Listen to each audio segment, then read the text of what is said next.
있습니다.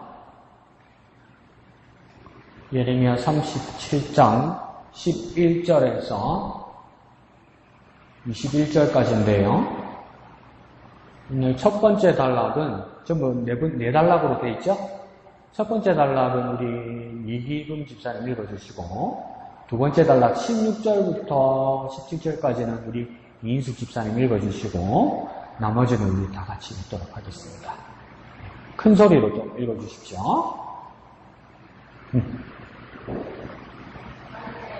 조금만 크게 할까요?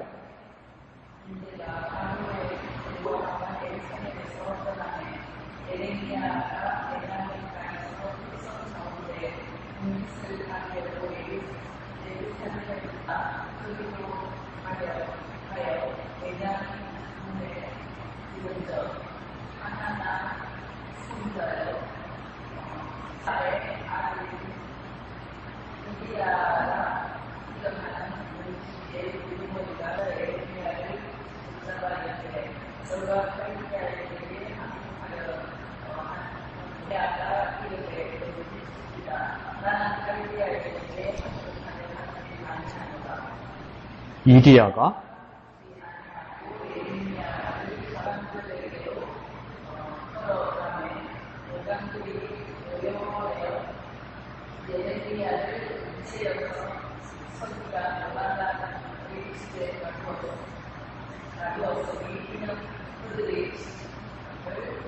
그들이 이 집을 이인숙 집사님요. 잠깐만요. 이인숙 집사님 조금만 크게. 예레미야가 뚜껑을 씌운 들어가는지 열날 만에 유디야 왕이 사람을 보내어 그를 이끌어내고 왕궁에서 그에게 이민이 이르되 여호와께로부터 받은 말씀이 있느냐. 예레미야가 대답하되 있나이. 또 이르되 왕이 바벨론의 왕의 손을 넘겨주리이다. 다 같이요. 예레미야가 다시 시드기야 왕에게 이르되 내가 왕에게나 왕의 신하에게나 이 백성에게 무슨 죄를 범하였기에 나를 옥에 가두었나이까. 바벨론의 왕이 와서 왕과 이 땅을 치지 아니하리라고 예언한 왕의 선지자들이 이제 어디 있나이까.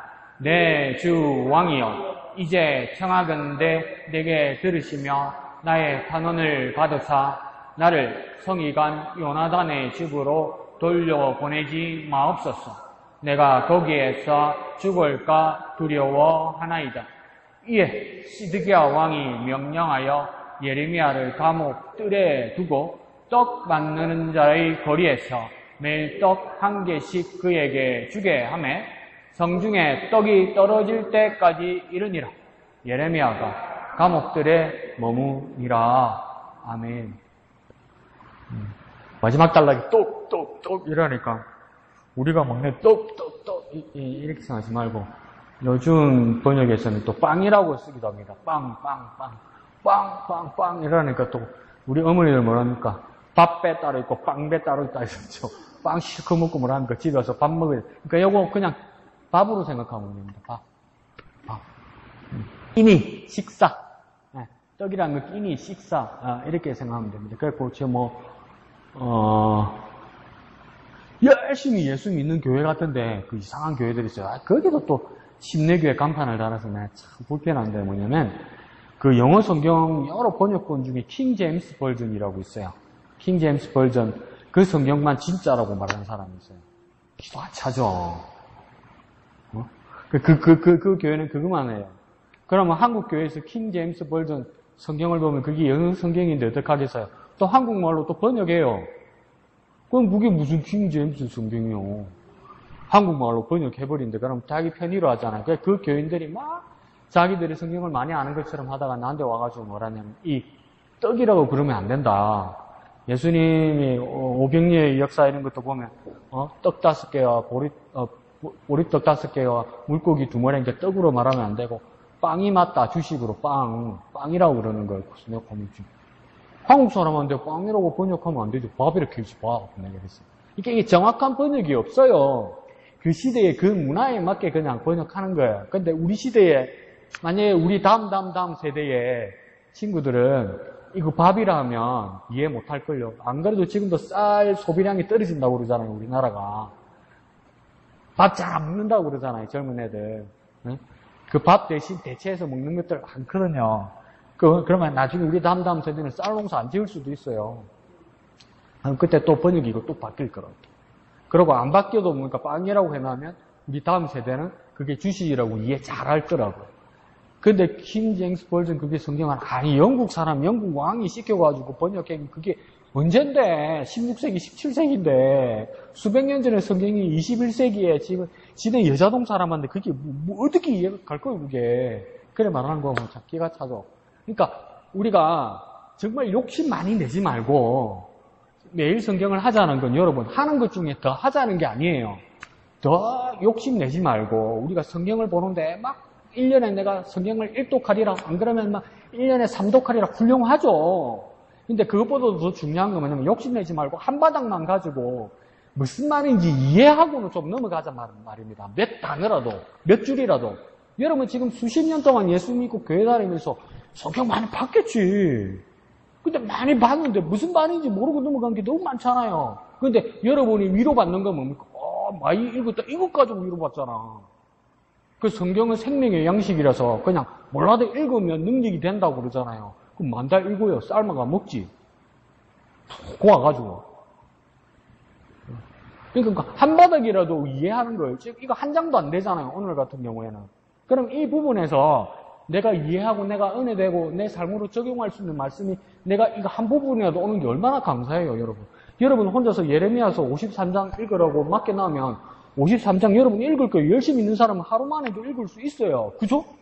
아침부터 열심을 내면 읽고 나면 뭔 말인지 모르겠는데 무슨 소용이 있어요, 그게. 무슨 소용이 있어요. 그러니까 한 바닥이라도. 그러니까 우리 이제 고민하는 거예요. 마지막 절에도. 떡을 줬다고? 그러면 한 번 더 생각하면 떡이 왜 떡을 줬지? 우리가 먹는 떡은 아니겠지? 그 사람들 먹는 떡이 있겠지? 또 이렇게 고민할 수 있죠. 그러면 그 떡이 보니까 TV에도 봐도 그냥 밀가루 가지고 화덕에 붙여가지고 그냥 먹는 게 아니고 뭐 찍어 먹던데, 끼니 맞춰서 먹던데, 빵이더라, 빵. 내가 볼 때는. 이라도. 빵이면 그 사람들 빵 먹으면 밥이네, 주식이네, 끼니네. 이렇게 우리가 생각해야 되는 거 아니에요. 그게 더 필요해요, 우리한테. 그게 더 필요해요. 그럼 그런 말이 어디 있을까? 왼쪽에 보면 웬만한 건 다 있어요. 그리고 지금 오늘은 감옥에 갇힌 이야기잖아요. 근데 어느 감옥에다가 또 어느 감옥으로 옮긴 이야기예요. 어느 감옥에 넣었다가 어느 감옥에 옮긴지 기억나세요, 여러분? 기억 안 나죠? 그리고 지금 이금 지사님도 헷갈리는 게 뭐냐면 첫 번째 단락에서 이게 사람 이름인가? 이게 뭔가? 셀레마의 아들 이리야라 이름하는 자가, 예레미야를 잡았다가 그냥 이리야는 자. 그러니까 이걸 이리야로 읽어야 되나? 이리야로 읽어야 되나? 이게 사람 이름이가 어디 소나 말 보고 지금 어디 가자는 뜻이가 헷갈린단 말이에요. 근데 이리야가 이 예레미야를 잡아서 요나단이라는 사람의 집에다가 그 있는 감옥에다 가둔단 말이에요. 근데 여기 있으면 예레미야가 죽을 것 같은 거예요. 정말 위험한 감옥이라서. 그래서 뭡니까? 감옥 옮기죠. 어디로 옮깁니까? 시드기야 왕궁의 뜰로 옮긴단 말이에요. 그럼 이렇게 옮기는구나. 이런 것도 뭡니까? 천천히 몇 번을 읽으면 이게 오는 거예요. 그러면 같은 감옥이라도 감옥이 아니고 어떤 위기를 극복했구나, 예레미야가. 이런 것들이 읽어지는 거예요. 그러니까 이거 그냥 넘어가면 몰라요, 여러분. 그러면 왼쪽 제목 한번 읽어볼게요. 왼쪽 제목 시작. 다시 갇히다 이래도 어디에 갇혔다는 이야기일까요? 갇혔다는 뜻이니까 가운데다가 뭐냐 쓰면 될까요? 다시 두 자로 쓰면 어디에? 오게 말합니다. 오게. 석자로 하면 감옥에 말합니다. 그럼 감옥이 여러 번 갇혔다는 뜻이에요. 한두 번이 아니라면 최소한 두 번이라는 거 아니에요. 그 두 번 이상이라는 거 내가 찾은 것만 해도 4번이에요, 여러분. 내가 겨우 찾은 게 그냥 생각날 때 찾은 것이 4번이면 수없이 갇혔다는 이야기예요, 지금 예레미야가. 엄청난 옥중 생활을 했다는 거예요, 예레미야가. 대강 정리 한번 해보면 32장에서 처음에 옥에 갇힌 장면이 나와요. 시드기야 왕이 그 시드기야 왕 앞에서 예레미야가 멸망을 예언하다가 갇히는데 그때 갇혀서 죽을 뻔했는데 그때도 누굽니까? 사반의 아들 아이감입니까? 도와줘서 죽진 않아요. 그게 32장에 나와요. 그리고 또 감옥에 갇힌 모습을 오늘 보면 뭐냐면 거기서 나와서 전세가 조금 나아져서 상황이 나아져서 뭡니까? 오늘 본문에서 보면 예레미야가 베냐민 땅 아나도 자기 고향으로 가려고 한단 말이에요. 가는 길에 붙잡히죠. 누구에게 붙잡힙니까? 이 사람 이름은 이제 외우기 쉽겠다. 이리야한테 잡히죠. 그래서 이리야한테 잡혀서 뭡니까? 서기관 요나단의 집에 있는 그 감옥에 갇히는데 나중에 16절에 보니까 그냥 감옥이 아니라 웅덩이라고 돼 있죠. 웅덩이. 그리고 이게 뭐냐면 개역 한글 성경, 이전 성경에서는 음실이라고 되어 있습니다. 음실. 그러니까 이게 뭔가 축축한 땅 꺼지는데 이렇게 그러니까 이게 뭔가 먹을 것도 안 주고 아무것도 안 줘요. 그냥 여기 있다가 그냥 습하고 축축한 막 진흙탕하고 같이 있는 이런 데 있잖아요. 그게 그냥 덮어 놓는 거예요. 그러니까 이렇게 밀어 놓는 게 아니고 이렇게 구덩이에 빠져서 그냥 이렇게 뚜껑 덮어 놓는 거예요. 그 며칠 지나면 죽었겠지. 뚜껑 열어서 시신 처리하는 그런 거란 말이에요. 이게 감옥이 아니죠. 그게 두 번째 감옥이죠. 오늘 본문에 보는 거. 그럼 이제 세 번째 감옥이 어디겠습니까? 시드기야 왕이 며칠 만에 뭡니까? 예레미야 만나서 하나님 말씀 들으러 오잖아요. 그때 예레미야가 하니까 내가 잘못한 거 없는데 나한테 왜 이럽니까? 그러니까 꺼내줘라 해서 뭡니까? 가다 놓긴 가다 놓는데 어떻게 어디에다 뒀습니까? 감옥 마당에다가 두는 거 아니에요. 그래갖고 환경이 완전히 나아졌죠. 뭐죠? 떡, 빵, 식사, 끼니를 제공하게 된 거 아니에요. 그러니까 이게 세 번째 감옥으로 이렇게 환경이 바뀌는 겁니다. 내일, 그러니까 금요일 본문을 보면 또 이거 뭡니까? 구덩이에 다시 빠집니다. 38장 5절에. 그러니까 음실 같은 구덩이에 또 빠지는 거죠. 가만 안 내버려둬요, 사람들이. 그런데 여기서도 뭡니까? 도움을 받죠. 저번에는 사반의 아들 아이감에게 도움을 받았는데 이번에는 뭡니까? 구스 사람 에벤멜렉에게 도움을 받습니다. 그러니까 구스 사람이라면 아프리카 사람이죠. 에벤멜렉이라고 보니까 이 왕궁에서 일한 거 보니까 낮은 신하나 내시 같아요. 그 사람한테 도움을 받았다. 그러니까 지금 발견한 것만 해도 4번이나 감옥에 갇힌단 말이에요. 그러니까 다시 갇힌다는 말은 뭡니까? 쓸 수 있는 말이죠. 수없이 갇혔단 말입니다. 수없이 감옥에 갇히면서 여전히 예레미야는 뭐하고 있습니까? 하나님의 말씀을 전하고 있죠. 여러분 초록되어도 하나님의 말씀을 전하고 있죠. 그러니까 환경이 그 사람을 입을 못 틀어막는 거예요. 어떤 그 심리적 그 위축된 상태 때문에 자기 사역을 그만두지 않는 거예요. 근데 한번 가만히 생각해 보세요. 이거 어렵습니다. 어렵습니다. 안 돼요, 이거. 안 돼요. 이게 안 돼요, 여러분. 아무래도 안 돼요. 좋은 뜻으로 갔는데, 캐나다 토론토에 그 한인교회 중에, 무슨 교회더라? 그 교회 이름을 까먹었네. 그 교회가 규모가 제법 있어요. 그래서 그 목사님이 이제, 한국 분이라도 그 캐나다 시민권이 있으니까, 북한을 이렇게 캐나다 신분증으로 이렇게 쉽게 넘어갈 수 있어요. 그래서 그러니까, 목사로서는 아니고 이제 사업하는 걸로 복지 사업하는 사람으로 이렇게 갔는데 이제 그 몰래 이제 뭐 복음 전하다가 걸렸죠. 그래가지고 이제 수용소에서. 근데 북한은 잔인한 걸 떠나서 무식해요. 그게 뭐냐면 그분이 이 당뇨로 고생하는 목사님이시고 당뇨가 먹으면 큰일 나잖아.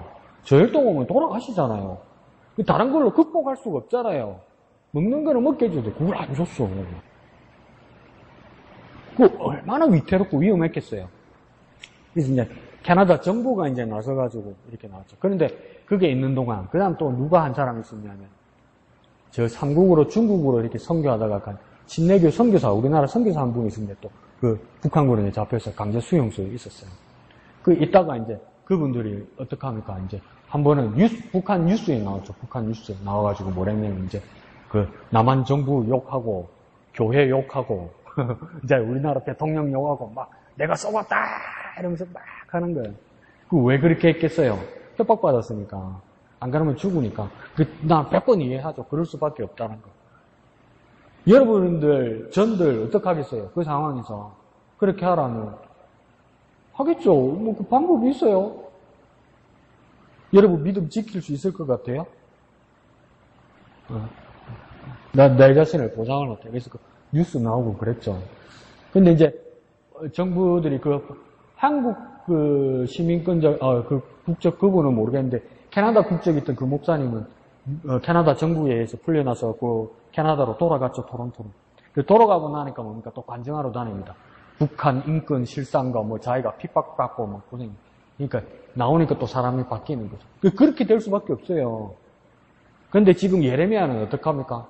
감옥에 갇혀 있거나 그렇게 협박받거나 여기는 두드려 맞았잖아요. 여기 보세요. 15절에 보니까 고관들이 놓여와요. 예레미야를 때렸다고 그러잖아요. 아이, 사람을 때렸다고 그러잖아요. 때리면 꿀만 때렸을까? 그런데도 뭡니까? 하나님 주신 말씀을 그대로 전한다는 것은 이 보통 일이 아닙니다. 그 일을 했다는 겁니다. 그러니까 계속 감옥에 갇히고 계속 말씀 전하고 이렇게 했다는 것이죠. 그러니까 어떤 환경에도 위협에도 영향받지 않고 하나님의 말씀을 전했다는 거예요. 그러니까 이게 도전되죠. 어떤 환경에도 나도 말씀을 전할 수 있을까? 그러니까 바울은 그랬던가 봐요. 그래서 바울이 격려하는 말이 뭡니까? 때를 얻든지 못 얻든지 너는 말씀을 전하라 이랬어요. 복음을 전하고 말씀을 전하라. 그게 은혜되는 말씀이잖아요. 근데 그게 쉽게 안 돼요, 여러분. 내 힘과 내 의지로 안 돼요, 그게. 그게 어떻게 되겠어요? 발 하나 아파도 그냥, 근데 세상 끝난 것처럼 뭡니까? 밥도 제대로 안 챙겨놓고, 아이고, 벌써 수요일이가 이러고 앉았는데. 예? 죽인다고 그러고 감옥에다 집어도 넣고 막 던져놓고 이러는데도 뭡니까? 건져내면 하나님 말씀 전한단 말이에요. 그러니까 얼마나 도전됩니까? 나하고 차이 나니까 얼마나 도전됩니까? 그러니까 나도 그런 믿음 주십시오, 주님. 나도 그렇게 말씀 전할 수 있도록 다시 한번 내게 부릴 듯 주의 복음으로 뜨겁게 하여 주십시오. 막 이런 도전이 일어나야 되는 거. 차이가 나니까 아예 쳐다보지 말자. 이렇게 되면 안 돼요, 여러분. 예? 자, 밑에 파란색 두 줄 봅시다. 분깃을 보입니까? 시작! 분깃을 받으러 고향 베냐민 땅으로 가던 예레미야는 항명이라는 유명을 쓰고 구금되어 고초를 겪습니다. 그럼에도 유다왕 앞에서는 하나님의 심판을 거침없이 선포합니다. 그럼에도 근데 하나님 말씀을 선포했는데 이게 좋은 말을 한 게 아니란 말이에요. 어떤 말을 했답니까? 하나님 심판을 선포했다잖아요. 하나님 말씀이라고 전하는데 우리 같으면 예수 믿으면 구원받습니다. 예수님이 복 주십니다. 하나님이 여러분을 사랑하십니다. 이러면 해코지 하는 말이라도 아니니까 한번 희망을 걸고 말할 수 있단 말이에요. 건져서 하나님 말하니까 네 심판받는다. 네 죽는다 임마. 이걸 말해야 된단 말이에요. 이걸. 그럼 우리 같으면 저마하고 눈치 보겠죠. 이거 말했다가 맞아 죽는 거 아니야? 막 이런 두려움이 생길 거 아니에요. 그런데 뭡니까? 예레미야는 건져 놓으니까 입을 벌리는데 뭘 합니까? 하나님의 심판을 거침없이 선포한다. 이 말은 뭡니까? 주저하지 않았다는 겁니다. 하나님 말씀이면 주저하지 않았다는 겁니다. 담대하게 전했다는 거죠. 저는 눈치 많이 봐요. 저는 눈치 많이 봐요. 이 말 하려다가도 이분 삶이 연관된 거네. 그러면 오늘은 안 해야 되겠다 해서 적은 거 많아요. 근데 또 어떤 분은 그러겠지. 강선 이거 무슨 눈치가 있나? 그냥 말하더만. 이럴 수도 있는데 저는 저 나름대로 여러분이 어떤 생활 환경에서 영향받을까 봐 준비했던 거 안 하는 것도 있어요. 저를 눈치 엄청 본단 말이에요. 근데 예레미야는 뭡니까? 하나님 주신 말씀 그대로 전하는 거. 전하면 뭡니까? 용기 있다고 말하기 전에 뭡니까? 자기 목숨이 위태롭단 말이에요. 그럼에도 말씀을 그대로 전했다는 겁니다. 근데 이런 일이요? 한두 번이 아닙니다. 한두 번이요. 17절에 보면요. 시드기야 왕이 사람을 보내요. 그를 이끌어내고 그에게 곧 예레미야에게 비밀을 물어 이르되 여호와께로부터 받은 말씀이 있느냐 이렇게 물어보잖아요. 그러니까 한두 번 물어본 게 아니에요. 그러면 무슨 뜻으로 물어봤겠습니까? 시드기야가 내한테 뭐 좋은 말 없냐 이렇게 말하는 거 아니에요. 있긴 있는데 맨날 욕 들어오는 이야기예요. 한 번을 좋은 말을 안 해요. 한 번을 좋은 말을. 그러니까 이렇게까지 하나님 말씀을 거침없이 전했다. 정말 상상이 안 가는 일이죠. 그런데 이게 우리에게 도전이 되었으면 좋겠습니다. 도전. 그러니까 초대교회사. 그러니까 성경시대가 끝나고 그 다음 초대교회가 시작됐을 때 초대교회사 보면 사람들이, 그러니까 콘스탄틴 황제가, 로마 콘스탄틴 황제가 313년에 밀라노 칙령으로 기독교를 공인하기 전까지는 로마 정부, 로마 제국 차원에서 기독교를 박해를 했단 말이에요. 그러니까 말도 못하게 죽였죠. 그러니까 나중에 이걸 기록하다가, 기독교 회사를 기록하다가 되게 애매한 것들이 있어요.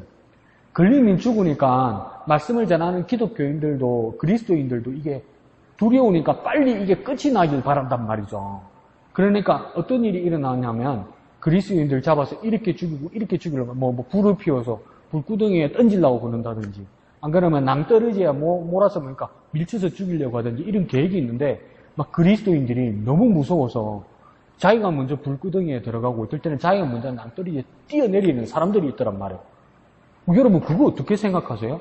그럼 이건 순교입니까? 자살입니까? 여러분 생각에 자살이라고요? 복음 전했는데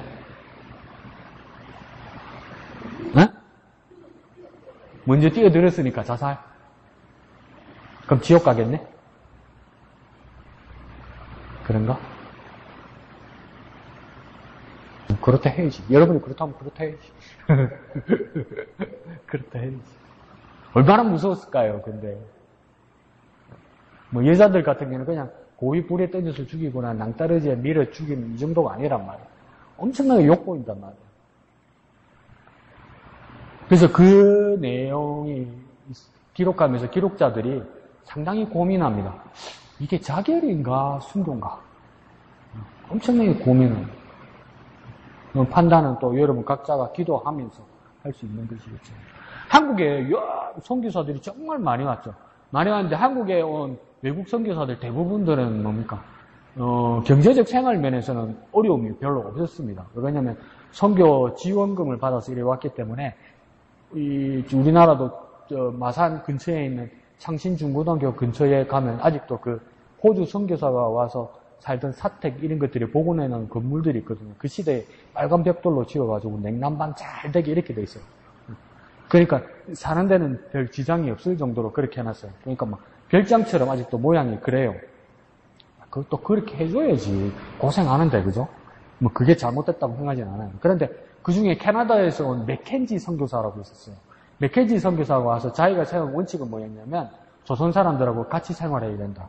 그래서 초가집에서 같이 살았어요. 근데 우리 조상들과 우리는 어려서부터 거기서 태어나서 초가집에서 살면 사는데 별 어려움이 없어요. 근데 특별히 겨울에는 뭡니까? 외국 사람들이 초가집에 살면 이해가 안 되고 적응이 안 돼요, 여러분. 솔직히 말해서 아무리 초가집을 과학적으로 짓고 잘 지었다고 그래도요, 외국 사람이 초가집 안에 방 안에 들어가면요, 위에는 그냥 시베리아입니다, 시베리아. 우리는 환풍이 잘 된다 생각해. 시베리아요. 그리고 이불 속에 들어가면 다 안 따뜻해요. 아래목만 따뜻해요. 그 외국 사람들 적응이 안 돼요. 그리고 막 밥이라는 것도 막 자기들하고 안 맞는 거 먹고 해서 맥켄지 선교사가 정신분열이 와버렸어요. 그래서 맥켄지 선교사가 조선인들하고 같이 생활하다가 보니까 자기도 모르게 이렇게 자결을 했어요. 그러니까 자살했다. 선교사가 자살했다. 아이고 창피시리더라. 이렇게 생각하는 사람도 있고 그 누구 하나 조선인과 함께 같이 숨쉬고 같이 먹고 같이 생활하는 한 사람은 딱 한 사람밖에 없었다. 이런 평가도 있단 말이에요. 그래도 목사님은 그렇게 생각하면 안 되지. 자살은 나쁜 거, 나쁘지. 나쁜데 그런 딜레마가 있습니다. 김은희 유사님 또 없겠다. 난 뭔 이야기 하다 이러나. 자, 봅시다. 우리 이양대 집장 이야기 한번 들어봅시다. 11절에서 15절 말씀하고 있어요. 보면서요. 그러니까 예수 그리스도를 위해서 참 이 많은 오해들 속이나 아니면 그런 핍박들 속 아니면 이렇게 뭐라 그럴까요? 사람을 이렇게 모습들 오늘 여기 말씀처럼 베냐민 문화의 여자 하나님의 손자로 세례만의 아들이 일어나는 특히 두번의 선자 에레미야를 짜라 이르되 네가 갈대아인에게 항복하라 하는도다. 에레미야가 이르되 거짓이다. 나는 갈대아인에게 항복하라 하지 강인하노라. 이리야가 뵙지 않냐고 내면 차가 고관들에게 울복하며 그만들이 몰러가며 내가 때려서 서지가 문가란 집에 가두었으니 이는 그들의 집에 이 집을 거꾸로 삼았습니다. 그래 우리에게는 이름으로 이렇게 나가다 보면 아니면 우리 생활에서의 그냥 아닙니까? 이런 것들이 있을 텐데 제가 갑자기 그거를 오해하면서 요나를 생각하는 생각이 들더라고요. 그리고 이걸 하면서 이렇게 나가다 보면 예수를 전한다는 게 참 어렵잖아요. 그때는 안 어려웠어서. 그래, 우리를 보면서 에레미야를 보면서 나는 어려움 속에서도 하나님의 말씀을 이렇게 증거하는 갈라디아 속에서 어려움 속에서 마음이 갇히면서도 이렇게 하나님의 말씀을 전하고 왕 앞에서 이렇게 전하는데 이걸 요가의 그처럼 우리는 정말 전해야 되는데 정말 이런 환경이 있을 때 우리는 정말 그 요가 그처럼 독백이랑 도망가는 우리의 모습이 아닌가 이런 생각도 들면서 그래 오늘 말씀을 이렇게 읽으면서 도전되는 어려운 속에서 주님께서 늘 하나님께서는 늘 일하시고 계시는 하나님이시니까 우리가 정말 그 말씀 안에서 도전되는 힘을 바라겠습니다. 네, 좋습니다.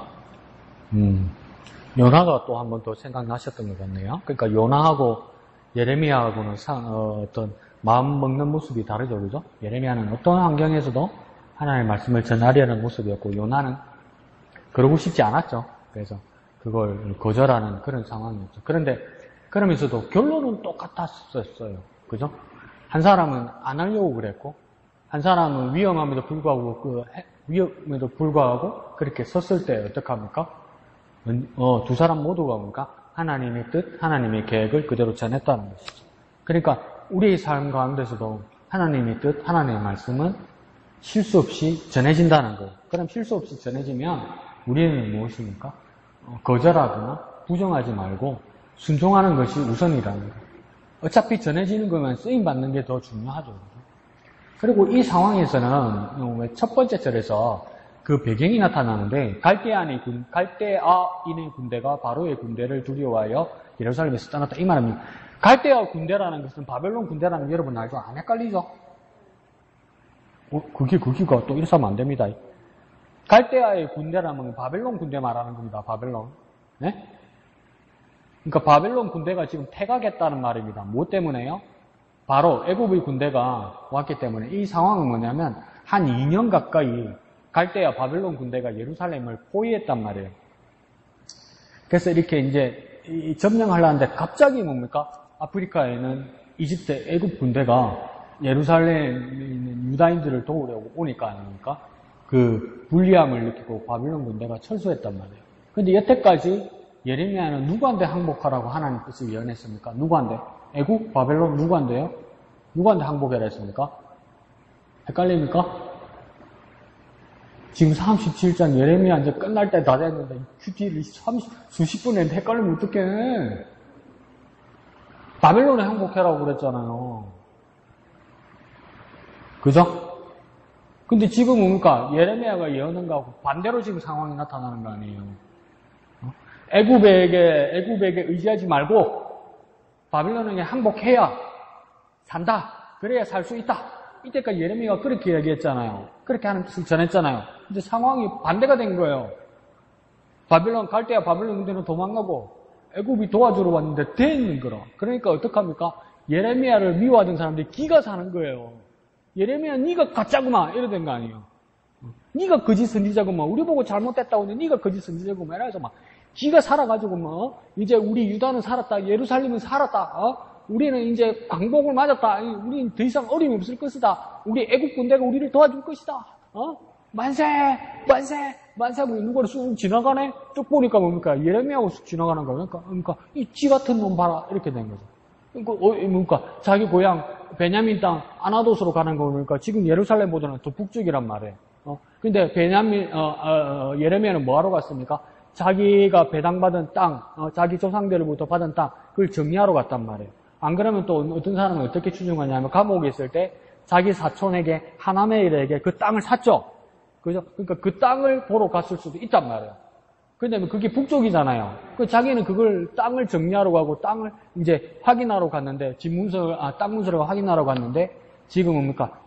보니까 이 사람 문지기의 우두머리 이래잖아요. 그러니까 문지기 우두머리 이라니까 저 경비 아저씨 이렇게 얘기 아니고 수비대, 국경 수비대장 말하는 거예요. 군인의 높은 위치를 말하는 거예요. 이리야의 직위가 경비대장 말하는 거예요. 수비대장, 경비대장을 말하는 거예요. 근데 북쪽에서 예레미야를 만나니까 어떤 생각이 들겠습니까? 바벨론 가까이 있잖아요. 지금 바벨론으로 도망가려고 왔네. 이렇게 해버리는 거 아니에요. 예레미야를. 바벨론에 그러니까 이 바벨론에 항복하러 지 혼자 항복하러 간다. 그러니까 예레미야를 붙잡았다는 말이에요. 그러니까 예레미야는 나는 그가 아니다. 이렇게 말하는 거죠. 그런데 뭡니까? 큰 소리로 막 소동을 일으키는 거예요. 그러니까 누구들이 나타납니까? 15절에 고관들이 나타납니다. 고관들은 뭡니까? 그냥 이 관료들, 공무원들, 고급 공무원들이 다 나타나니까 이 고급 공무원들은 친애국입니까? 친바벨론입니까? 어디입니까? 예루살렘에 있는 유다 왕국에 있는 관료들, 공무원들은 바벨론 편입니까? 애국 편입니까? 헷갈리죠? 그러니까 큐티 열심히 하셔야 돼. 애국 편이란 말이에요. 바벨론 편은 누구밖에 없습니까? 뭐더라 이러면 되나? 오늘 혼 좀 내야 되겠다. 뭐더라 이러면 되나? 예레미야밖에 없잖아요. 바벨론 편은 예레미야밖에 없단 말이에요. 그러니까 사람들 다 보니까 지만 잘났다고 바벨론에 행복해야 된다고 그러네. 우리는 애굽 편에 들렀다니까 애굽에 가면 죽는다 이렇게 말하는 게 뭡니까? 예레미야란 말이에요. 근데 애굽이 도와주고 오니까 바벨론은 도망갔단 말이에요. 그러니까 지금 예레미야 혼자 유다 땅 한가운데서 뭐 된 겁니까? 낙동강 오렬된 거 아니에요. 그러니까 요 매국노 잡아라 이렇게 된 거 아니에요. 매국노 예레미야 잡아라 하니까 고관들이 들은 거 아니에요. 그러니까 어떻게 하겠습니까? 요 놈 잘 잡았다 이러면서 뭡니까? 고관들이 노여와요 예레미야를 그러니까 때릴만 하지. 근데 그냥 이렇게 때린 게 아니에요. 엄청나게 형벌에 가까운 그걸 그러니까 심판 없이 재판 결과 없이 무법으로 때렸다 이 말이에요 이게. 무법으로 때렸단 말이에요. 오늘 지나가다가 아직도 그 싱가포르나 이런 데는 그 태형 있잖아요. 태형 들어봤어요? 바울도 그 태형 맞았다고 이야기하잖아요. 그러니까 바울이 맞은 태형하고는 또 종류가 다를 건데 싱가포르 이런 데는 태형이 있거든요. 아직도 껌 뱉거나 침 뱉거나 무단 횡단하거나 그 걸리면 그게 태형이에요. 태형. 그런 거 아니면 엉덩이를 이렇게 까가지고 요만한 매를 가지고 무술 요단자가 한 대를 때려도 뭡니까? 살이 찢어져요. 살이 한 번에 한 번 맞는데 살이 찢어져요. 그걸 막 4번씩 맞으면 사람 완전 말도 못하죠. 그런데 뭡니까? 그 판결을 받고 맞는 거 아니에요. 그래도 그게 비인간적이라고 비인격적이라고 아직도 전 세계가 막 그런 거 비난하잖아요. 그런데 지금 여기서는 뭐가 문제가 되냐면 재판받지 않고 뭡니까? 그런 형을 집행했다 이 뜻이에요. 지금 예레미야로. 재판 결과가 없는데 먼저 때렸다 이 말이에요. 그러니까 재판도 안 했는데 먼저 때리고 그 다음 또 뭐 했으면 그 다음 절차로 뭡니까? 서기관 요나단의 집에 가져왔다 이란 말이에요. 근데 그 요나단의 집의 모양이 어떤 모양이냐? 16절에 보니까 뭡니까? 뚜껑 씌운 웅덩이라 그러잖아요. 16절에. 그러니까 옛날 개혁 한글 성경에서는 음실. 그러니까 축축한 구덩이. 그러니까 어디 집이나 방이 돼가지고 철창이나 탁 가주는 수평인 자리가 아니고 구덩이인 거예요. 구덩이. 그러니까 출입문이 아니고 구덩이 그냥 파져 있는 구덩이. 이불로 구덩이 판 것도 아니에요, 여러분. 다른 용도로 쓰다가 이제 더 이상 물이 안 나오는 거예요. 저수지 같은데. 그러니까 축축하잖아요. 그 아무 시설도 안 되는 거예요. 거기다 집에 던진 거예요. 그러면 그러니까 출입문이 안 되고 뭐가 됩니까? 우물처럼 뚜껑이 되는 거지. 그 뚜껑을 뭡니까? 덮어놔버려. 그 뭐 하려고 뚜껑을 덮습니까? 죽으라고. 얼마나 미웠으면. 예레미야가 그 일을 당한 겁니다. 예레미 왜 일을 당했습니까? 하나님 말씀 전하다가. 그냥 아무 말 안 해도 아무 일 없었을 거예요. 아무 말 안 해도 아무 일 없었을 거예요. 근데 하나님 말씀 전하다가 일을 당한 거죠. 그러니까 우리도 가만히 있고 적당하게 그럭저럭 세상을 살면 아무 일 없이 살 수 있었어요. 우리 아무 일 없이 살 수 있어요. 근데 주님이 나를 감동하셔서 주님 말씀 전하고 주님의 말씀을 나누고 전도하다 보면 우리가 뭡니까? 원하지 않는 불이익을 당하거나 어려움을 당할 수 있다는 거죠. 그럼에도 복음을 전할 것인가? 그럼에도 그리스도인이라는 것을 전할 것인가?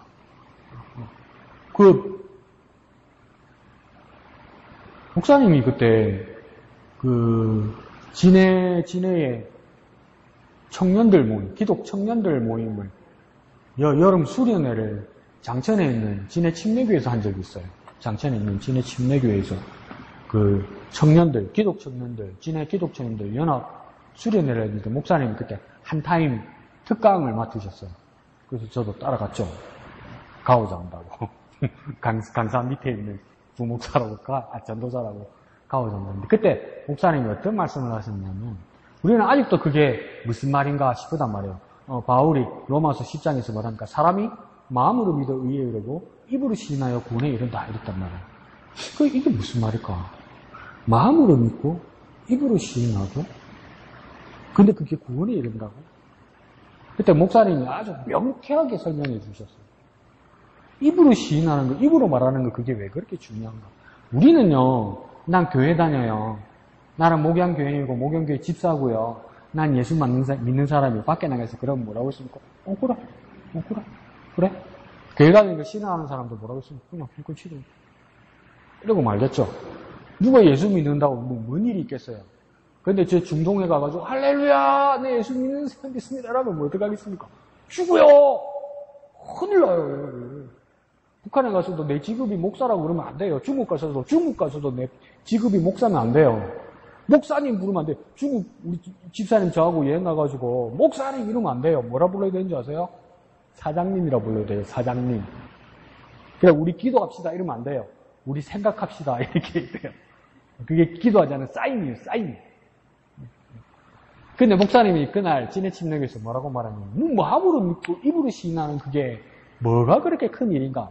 그러니까 그때는 그러니까 그리스도인들이 박해받고 핍박받을 때잖아요. 유대교인들도 못 살게 굴고 로마 제국은 뭡니까? 예수 믿는 사람 가이사 황제를 섬기자니까 다 죽일 때잖아요. 그러니까 입으로 시인한다는 자체는 무슨 말이냐면 나 예수 믿는 사람이요 나 그리스도인이요 증거하면 뭡니까? 입이 떨어지는 순간은 뭡니까? 죽는단 말이야.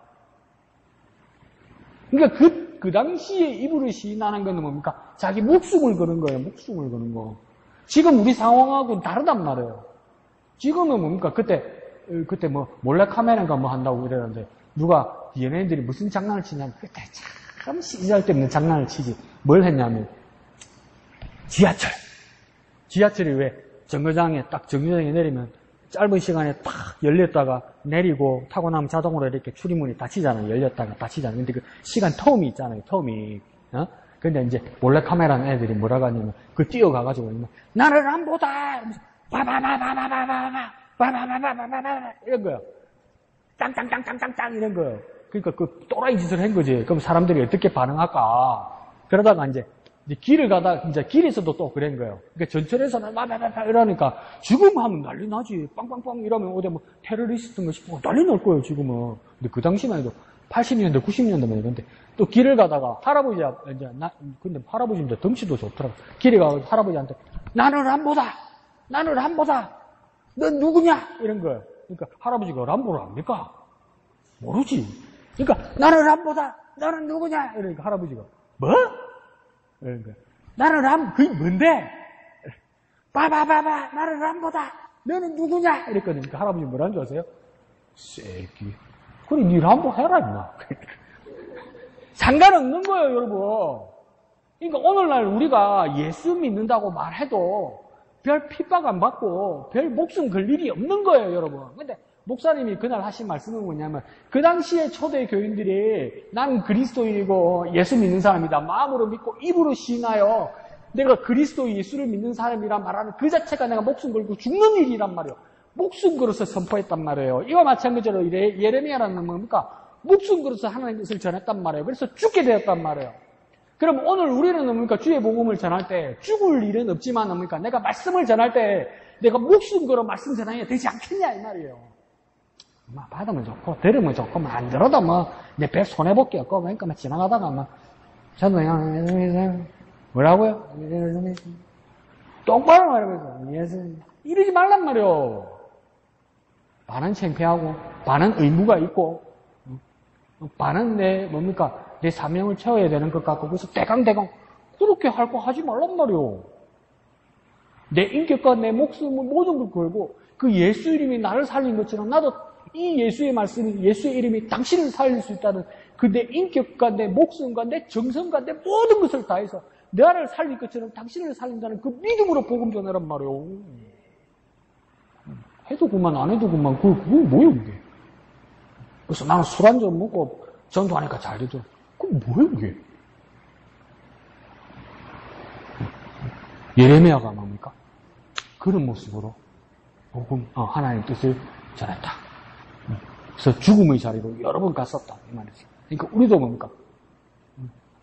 그 하나님의 주의 복음을 전했다 보니까 내 인격과 내 생명을 걸고 복음을 전했다. 더 쉽게 말해볼까요? 더 쉽게 뭐라고 말해볼까요? 좀 진지해지자는 거예요. 말씀을 전할 때 좀 진지해지자. 진지. 좀 대강하지 말고 진지해지자.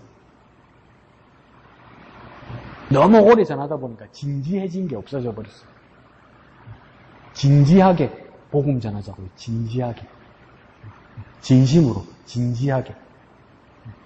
진심으로 진지하게 복음 전하다 보니까 뭡니까? 예레미야는 죽을 뻔했어요. 바울은 뭡니까? 마음으로 믿고 입으로 시인하는 것을 목숨 거는 거라는 거예요. 뭐라고? 예수 믿는다고? 그러면서 초대교회에서 안 계시는 겁니까? 잡혀가서 죽잖아요.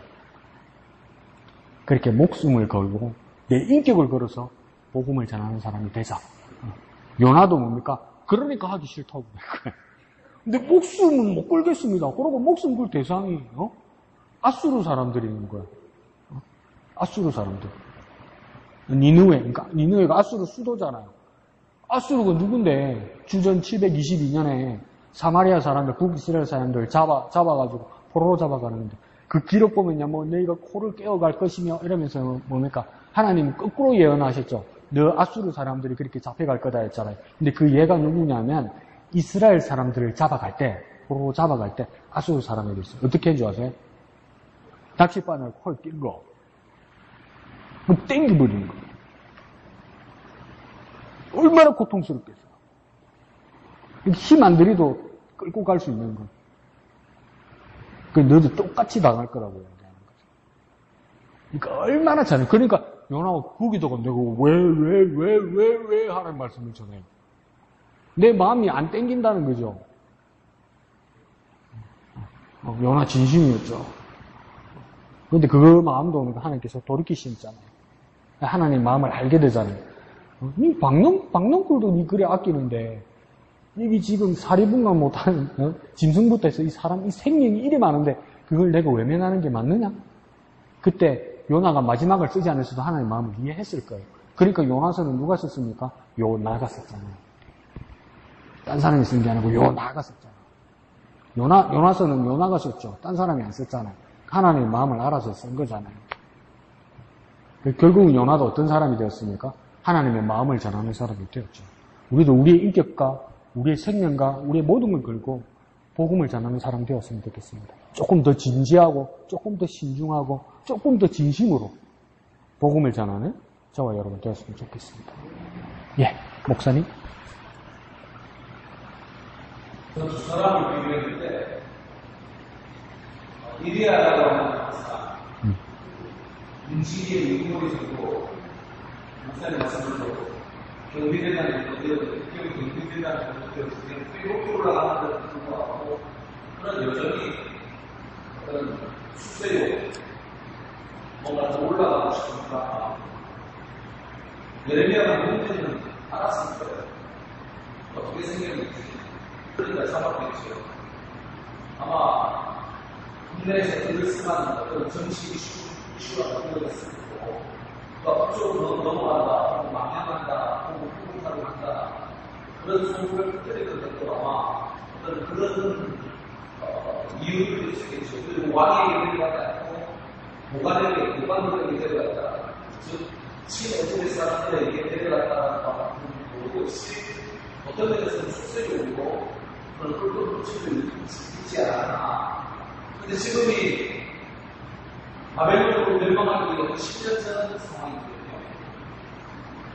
진짜 정권 말에 그 마지막 꿀물이라고 방울이라고 빨아먹는 그 사람. 그런 가운데 예레미야 같은 경우는 말씀대로 그냥 끝까지 수지와 구둥에 갇히면서까지 여전히 자기의 메시지를 돌이키지 않죠. 바벨론이 멸망할 것이라고 하는 그 말이 지금 틀려진 것처럼 보이는 상황이긴 할지라도, 그리고 그것이 구둥에 갇혀가지고 몇 달 며칠을 있는 그 상황이라고 해서 그는 수지 일반적으로 그냥 쭉 나가는 모습이 보여요. 그렇지만 예레미야가 강하고 혹은 초인적이기 때문에 그렇지는 않은 것 같아요. 예를 들면 20절에 있는 말씀처럼 왕이여 요나단의 집, 그러니까 그 운동이 그쪽으로 돌려보내지 마십시오. 나 죽을 것 같습니다. 라고 표현하고 왕에게 탄원 아니면 왕에게 부탁, 자기의 생명을 이렇게 부탁하는 그런 모습을 보이는 걸 보면 결국 초인 같은 모습은 보이지 않거든요. 그냥 연약한 인간의 모습 그대로 있거든요. 한 사람은 권력욕을 향해서 끊임없이 직진하고 있고, 한 사람은 너무나도 연약하고 너무나도 고생하고 그 마음을 울고다가고 자기 말을 들어주지도 않고 그런 상황을 속에서 여전히 보고 있어나는 말씀을 전하는 그 사연으로 출시일관, 부출시일관을 보게 되어지는데, 백일방을 일사는 분들이 거기에 수준을 맞추고 거기에 만족을 얻기 위해서 나아가야 할지에 대하여 다시 한번 묵상하는 것입니다. 네, 감사합니다. 네, 목사님 한 가지 더 발견해서 말씀해 주셨네요. 그러니까 이리야라는 사람은 감정적으로 예레미야를 공격한 것뿐만 아니라 이리야는 이리야 나름대로 또 계획이 있었던 거예요. 조금 더 인정받고 조금 더 높은 자리로 가고 싶은 그런 권력력이 여전히 가득 차 있었던 사람이라는 것이죠. 무서운 사람이죠. 근데 예레미야 같은 경우에는 정말 그 나약한 모습이 20절 하반절에 보이죠. 그죠? 나를 서기관 요나단의 집으로 돌려보내지 마옵소서. 내가 거기서 죽을까 두려워하나이다. 우리는 이런 말 하지 말라고 혼나는데 죽을 뻔했습니다. 죽는 줄 알았습니다. 하지 말라는데 얼마나 예레미야 신세가 급했으면 뭡니까? 요나단은 가면 내 죽습니다. 이제 이렇게까지 말할 정도로 그러니까 두려움도 많았다는 거죠. 그냥 나약한 인간의 모습을 보이죠. 그러면서도 여기 보면 아주 재밌는 표현이 19절에 보면 이렇게 나와 있습니다. 19절에 바벨론 왕이 와서 왕과 이 땅을 차지하리라고 예언한 왕의 선지자들이 이제 어디 있나이까 이렇게 말하죠. 치지 아니하리라.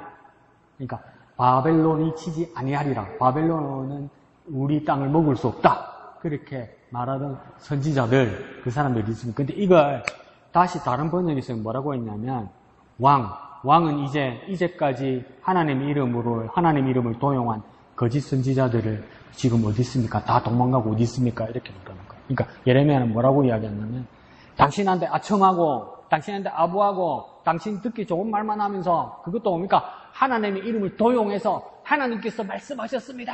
이러면서 나한테 불을 켜고 당신한테 좋은 말만 하던 그 선지자들, 그게 참여라고 말하던 그 거짓 선지자들이 지금 당신 앞에 누가 있습니까? 다 도망가지 않았습니까? 어디 있습니까? 그런데도 아직 거기다 희망을 걸고 있습니까? 또 이래요. 그러니까 마음이 왔다 갔다 해요. 이해하죠? 우리도 뭡니까? 주의 말씀으로 일어서리라. 내가 아무리 힘들어서 주의 말씀으로 일어서리라. 그러다 보니까 나가자마자 한 놈이 시비 거네. 한 놈이 협박하네. 되는 대로 안 되네. 그러면 또 막 좌절하죠. 근데 또 뭡니까? 내가 일어서리라. 근데 또 막 어려움 당하죠. 막 이런 일이 오고 가는 것이 예레미야도 똑같이 경험하는 겁니다. 똑같이. 그럼에도 어떡합니까? 예레미야는 자기의 가야 할 길을 그렇게 포기하지 않고 계속 뭡니까? 그 길을 갈 수 있는 그 원동력이 뭐냔 말이에요. 원동력. 계속 그 길을 갈 수 있는 원동력이 뭘까요, 여러분? 나약한 것도 보이잖아요. 그러니까 위로가 돼요, 그죠? 막 반석같이 그냥 밀고 가는 것도 아니고 두려워하기도 하고 하지 말라는 말 아닙니까? 내가 죽을 것 같습니다. 이러면서 내가 그 집에 다시 가면 나는 죽습니다. 이런 말까지 할 정도로 나약한 모습도 보이고. 근데 결국은 초지일간 하나님의 말씀을 전하는 일로 계속 그 자리에 서 있는 원동력이 뭘까요, 여러분? 원동력.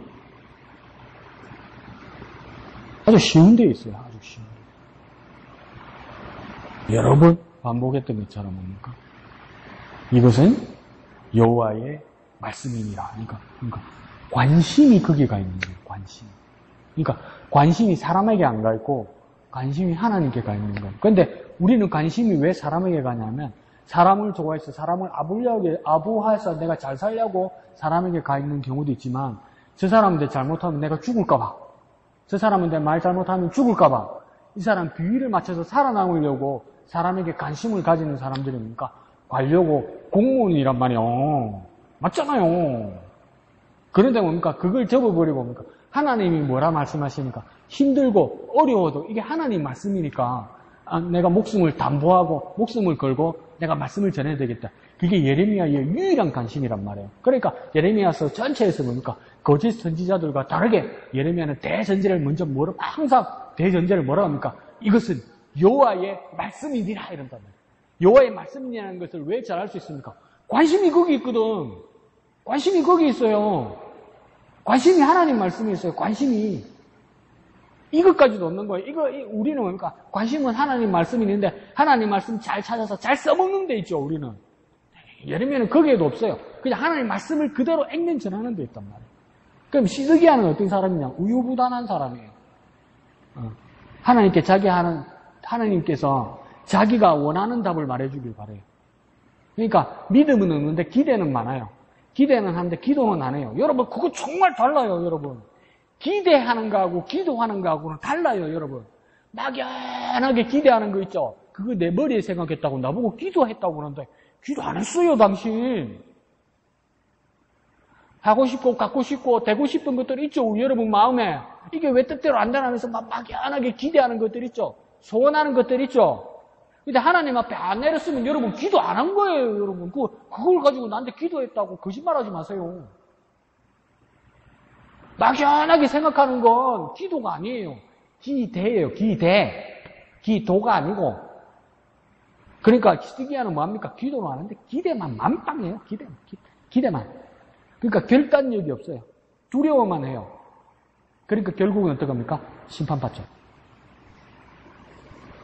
그리고 우리는 기대만 하는 사람이 아니라 기도하는 사람이 되고 이양기 지사님이 그때 말씀하신 것처럼 그러니까 사람의 말이나 사람의 눈치가 아니라 여호와의 말씀에 초점을 맞춰야 돼요.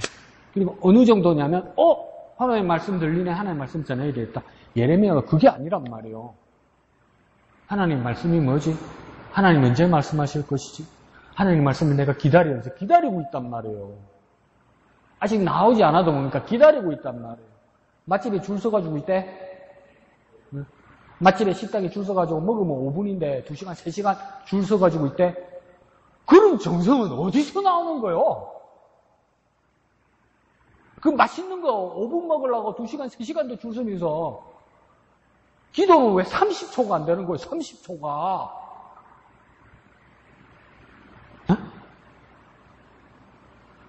기대하고 기도하고는 달라요, 여러분. 그리고 하나님이 어떻게 말씀하실 것인가, 언제 말씀하실 것인가, 기도하면서 기다릴 줄 알아야 돼요, 여러분. 그래서 하나님 말씀에 초점을 가지고 하나님 말씀을 기다리고 그 하나님 말씀을 전하는 저와 여러분 되시기를 거룩하신 예수님의 이름으로 축복드립니다. 그리고 오는 금요일부터 8월 마지막 금요일까지는 그 금요 기도회는 집에서 기도하는 겁니다. 그러니까 수요일만 맞춰서 오시면 됩니다. 수요일. 금요일 와서 문 열어라! 이래서 하지 말죠. 이번 금요일부터 없습니다. 이번 금요일부터 해서 8월 마지막 금요일까지. 여름 방학입니다. 금요일은. 수요일은 합니다. 수요일 안 오면 뭐 안 한다고 전화합니다. 금요일만, 금요 기도회는 방학하고 수요일은 하니까 수요일 오늘처럼 그렇게 오시면 됩니다. 그렇게 해서 또 우리 한여름 또 이렇게 잘 하나님과 은혜 가운데 지내시기를 예수님 이름으로 축복합니다. 이 시간 기도하겠습니다. 거룩하신 아버지 하나님 은혜를 감사합니다. 예레미야의 모습이 하나님 앞에 서 있고 초지일간 하나님의 말씀을 전하고 그러나 또 때로는 인간적인 두려워하는 모습 가운데 있을지라도 항상 여호와의 말씀에 관심을 가지고 있는 예레미야의 모습을 보면서 우리의 삶이 도전이 되게 하여 주옵소서. 하나님의 말씀을 고대하게 하여 주시고 하나님 앞에 기도하는 우리가 될 수 있도록 주님 도와주시옵소서. 또한 요나와 같이 이것은 합당하지 않다 하여 하나님의 말씀을 전하고 싶지 않은 우리의 모습들이 있을지라도 결국은 예레미야도 결국은 요나도 하나님의 말씀을 전하는 것처럼 하나님 우리가 하나님의 말씀을 깨달아 하나님의 마음으로 복음을 그 말씀을 전할 수 있는 우리가 되게 하여 주옵소서. 그렇게 우리의 마음을 감동하시고 성령으로 인도하여 주시옵소서. 모든 것을 감사드리며 거룩하신 예수님의 이름으로 기도합니다. 아멘. 하늘에 계신 우리 아버지, 아버지의 이름을 거룩하게 하시며 아버지의 나라가 오게 하시며 아버지의 뜻이 하늘에서와 같이 땅에서도 이루어지게 하소서.